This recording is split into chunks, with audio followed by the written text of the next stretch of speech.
In a shocking development that has captured the attention of the nation, recent reports suggest that Michael Sandlana, a figure known for his controversial political activism, is facing unprecedented challenges inside South Africa's correctional system.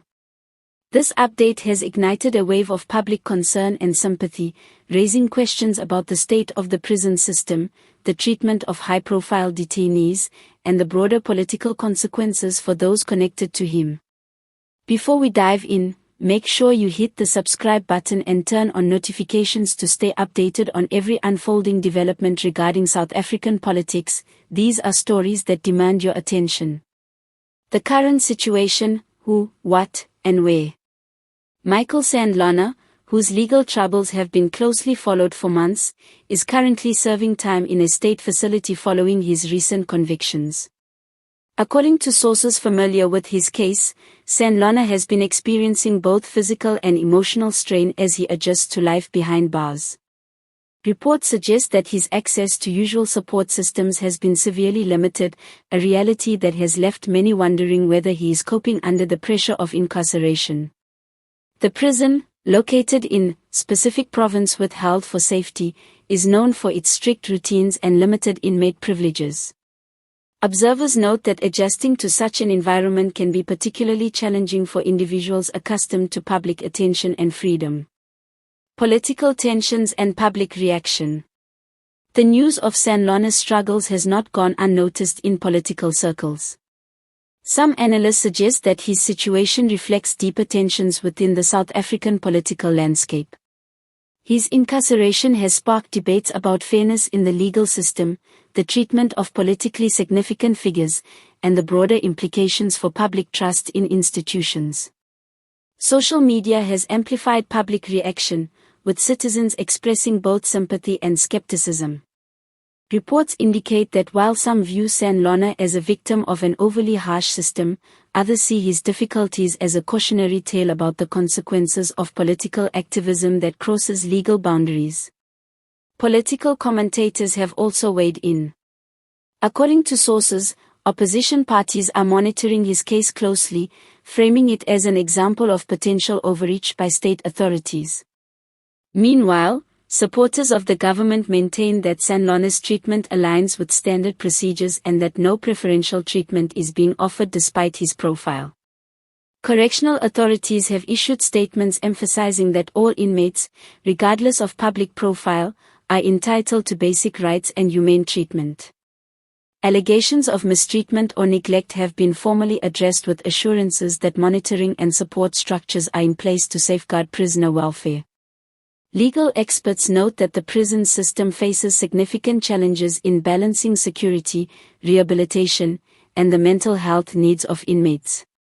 In high-profile cases like Sandlana's, these challenges are amplified by public scrutiny and media coverage, which can affect both institutional decisions and the broader perception of justice being served. Reports from sources close to Sandlana suggest that his coping mechanisms have been tested in ways that resonate beyond political calculations. Adjusting to confinement, isolation from familiar networks, and the abrupt loss of personal freedom have prompted concern among human rights observers. While official statements maintain that he is receiving standard care, the narrative emerging from inside the facility paints a picture of a man grappling with extraordinary pressure in a setting designed to test resilience.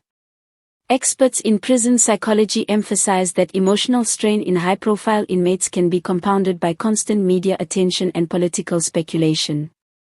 The mental toll of incarceration is rarely linear and can influence both behavior and health over time. The developments surrounding Sandlana may have lasting implications. Analysts suggest that public sympathy could translate into renewed political influence, even while he remains behind bars. Conversely, if reports of hardship persist, the government may face increased scrutiny over prison conditions and the treatment of politically sensitive detainees. Observers warn that these dynamics could shape public perception of justice and governance in South Africa for months, perhaps years, to come. The case illustrates how legal outcomes intersect with politics, media coverage, and societal judgment, creating a complex web that is difficult for any one institution to navigate. As Michael Sandlana continues his time in prison, the nation watches closely. His experiences raise profound questions about resilience, justice, and the human cost of political engagement. The unfolding story is not only about one individual, it is a lens through which South Africa confronts the intersection of law, power, and public sentiment. What remains clear is that the situation is far from simple. Reports suggest that every day presents new challenges, not just for Sandlana, but for the institutions charged with maintaining fairness and order. His coping, or lack thereof, may serve as a pivotal moment in South Africa's ongoing dialogue about justice, accountability, and the responsibilities of both leaders and citizens in a democratic society. The coming weeks will be critical in determining how this chapter of South African politics is remembered. And while speculation is inevitable, the facts as they emerge remind us that behind every headline lies a human story, one that is complex, dramatic, and deeply consequential.